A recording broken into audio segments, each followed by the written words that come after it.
Michael DeMacher, The Times, Picayune people protest the policy of separating families at the border outside the Ernest N. Memorial Convention Center in New Orleans, where Attorney General Jeff Sessions was addressing the National Sheriff's Association on Monday, June 18, 2018. By Michelle Borstein and Julie Zosmer, The Washington Post. At pulpits across the country this weekend, pastors, priests, rabbis and imams gave impassioned sermons, fiercely denouncing the morality of the U.S. government separating children from their parents at the U.S.-Mexico border. But one major faith community's response is more muted, and more conflicted: white evangelical Christians. Start your day with the news you need from the Bay Area and beyond. Sign up for our Morning Report weekday newsletter. Pastor Brent Gensel, for instance, finds the images of families separated at the U.S.-Mexico border wretched. His church in a Dallas exurb has poured resources in the last decade into caring for the rapidly growing slice of the congregation who are undocumented, a mission important enough to First Baptist Church Kaufman that each spring Gensel and a group of local pastors travel with young congregants to Germany to volunteer with young Syrian refugees. Yet there will be no full-throated condemnation of the Trump administration's immigration policy from Gensel, who voted for the president, as did a vast majority of his congregants. For conservative Christians such as Gensel, the brutal headlines of children torn from hysterical parents are weighed against other concerns, chief among them the religious liberty of social conservatives on issues of traditional marriage and abortion. There are years' worth of pent-up frustration that this issue doesn't get dealt with. Hope that someone might finally establish that we'll be a nation of laws again is super appealing, even if the mouthpiece is nobody's favorite, he said about the Trump administration. When someone raises a hand to say, "We need to fix the legal side," there's a side that screams, "You're racist, and you're sitting up there in Connecticut, and no offense, but you don't have a clue." His use of the word Connecticut signals perhaps the biggest driving force in conservative Christians' attitude toward immigration, culture war. A desire not to be on the same side as secular, socially liberal forces that to many are by far the biggest threat to America. White evangelicals, who have been among Trump's strongest supporters and who perhaps more than any other faith group have Trump's ear, share the denunciations of families being separated, but they see the issue as more nuanced, and they view strong support of Trump as still important to their other aims. In a January Washington Post-ABC poll, 75% of white evangelical Christians rated the federal crackdown on undocumented immigrants as positive, compared to 46% of U.S. adults overall, and just 25% of non-white Christians. The separations largely stem from his zero-tolerance policy of detaining adults who cross the border announced by Attorney General Jeff Sessions last month. Yet Trump blamed the other party for his administration's policy, saying on Monday, "I say very strongly, it's the Democrats' fault." More liberal faith groups have loudly criticized the Trump administration on this issue. A long list of denominations, several historically black churches, Quakers, Muslim groups, mainline Protestant groups like the United Methodist Church and the Presbyterian Church, USA, almost every major Jewish group, have issued strong statements condemning the family separations. Many religious leaders took up the call in their sermons this week, some especially objecting to Sessions' use of a verse of the Bible to defend the policy. Pastor Constance Day, for instance, told her mainline Lutheran congregation in Idaho Falls this Sunday, "I don't really want to get political in church, but when politicians use our holy book to justify evil acts, it's appropriate for us to speak up and say that they are wrong." It's not hard to find the many admonitions in the Bible about treating foreigners fairly, and loving neighbors as oneself. It's not hard to find the heart of the Bible, and the heart of God. Some of the top leaders of the U.S. Catholic Church, which is split between Hispanic and white congregants and liberal and conservative voters, took a strong position. Catholic bishops called separating families immoral, and floated the idea of holding prayer vigils in front of federal courthouses, a tactic that's worked in opposing abortion clinics.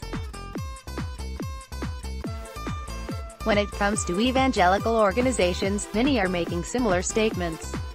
The National Association of Evangelicals, World Relief and other organizations wrote a letter to the president. The Southern Baptist Convention, the nation's largest Protestant denomination, passed a resolution favoring a legal solution that considers a path to citizenship and calling for families to be kept together, as well as endorsing the importance of border security. Yet conservative Christians in the pews appear to be largely supportive of the administration's outlook and tactics on immigration. The non-denominational, unaffiliated part of American Christianity is growing larger, and the statements of institutional leaders no longer reflect the whole of the church. Some, like Gensel, badly want a solution to what he calls decades of this lawlessness that does have consequences, particularly in a place like Kaufman. He said a family in his community refused to go to the police after their 12-year-old was raped by her uncle, because they feared deportation. Some congregants have children who are back home in Mexico, growing up without their parents, he said. Other religious conservatives see the sudden prominence of immigration in the news, when problems have existed for decades, as a Democratic scheme to slam Trump, and are focused on shoring up support for a president they consider their ally in protecting the Christian character of America. David Lane, a political organizer who has a weekly newsletter to 100,000 conservative Christian pastors in his American Renewal Project, said his network is not talking much about immigration reform at the moment. They don't want immigrants hurt, but they want to secure the border. They are far more focused on what they see as a war for the Christian soul of America, he said. So even if conservatives in his sphere disagree with the White House policy of separating families, they're not going to partner with more liberal or progressive voices. This is a battle for ideological supremacy, Lane said. Russell Moore, leader of the Southern Baptists' policy arm, has denounced family separations. But Moore, who was critical of Trump throughout his campaign, is a figure derided by many Baptists, who see him as a traitor to the conservative cause. The immigration controversy is just the latest round in evangelicals' internal civil war over moral issues. Some evangelical pastors lamented that many in their pews aren't focused on the immigration debate. They talked about their increasing efforts in the last couple years to organize alongside conservative Latino pastors, including large meetings of hundreds of clergy, where they bonded on marriage and sexuality and abortion, but parted on things like amnesty for the millions of undocumented Latinos who live in the United States. But running beneath is a lack of trust, a sense that keeping together the Trump movement needs to come first. They point to one of evangelicals' key goals in voting in Trump, the appointment of a conservative Supreme Court justice, and note that justice, Neil Gorsuch, recently participated in the court's decision in favor of a baker who refused to make a wedding cake for a gay couple. Franklin Graham, notably, blasted the policy, while other members of Trump's informal evangelical advisory board have been pretty quiet about the family separations. Johnny Moore, the group's unofficial spokesman, said Sessions' use of scripture to justify the administration's recent zero-tolerance policy that separated families was wrong. While Sessions may take the Bible seriously in this situation, he has demonstrated he is no theologian, Moore wrote in an email to the Post. In seminary, we call this use of the Bible proof texting, which is to selectively use a part or portion of Scripture to justify a point outside of its immediate or greater theological context. What most concerns me about the Attorney General in this instance is that he doesn't seem to be wrestling at all. There seems to be no tension here for him. It is hugely alarming how easily he has been willing to separate these families. Moore continued. Certainly there are some circumstances where it is appropriate to separate children from parents' violent crime, possible harm, neglect, etc., but that isn't what's going on here. But like many conservative evangelicals, Moore placed the blame on Congress for not yet enacting major new immigration laws, instead of on Trump, the president, Moore's group advises.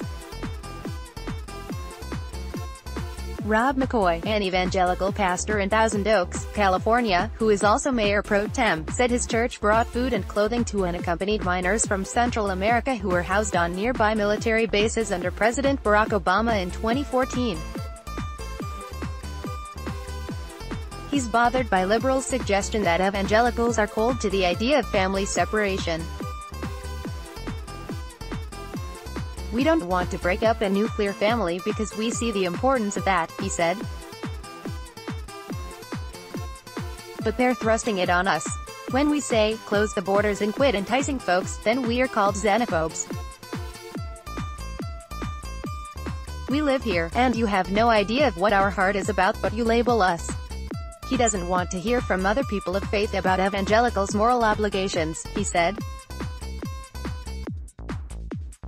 He's sick of people telling us what's biblical. It's a joke. It's interesting how all of a sudden America's become biblical, but we forget about marriage and abortion. The culture war, in other words, rages on. AD Quality Auto 360p 720p 1080p. You might also like why you should apply for the HSBC Advanced Credit Card. HSBC Bank at expedited immigrations clearance, limousine, HSBC Bank only $69, Occidental fashionable genuine leather, cash on delivery, fashionable wooden handbag, Blue Day, online only $67. This business casual work package will be men-bigaway-sg.blingshop.club 1 o'clock. Toshiba is working toward building a better future. Toshiba APAC. Giving up my daily latte so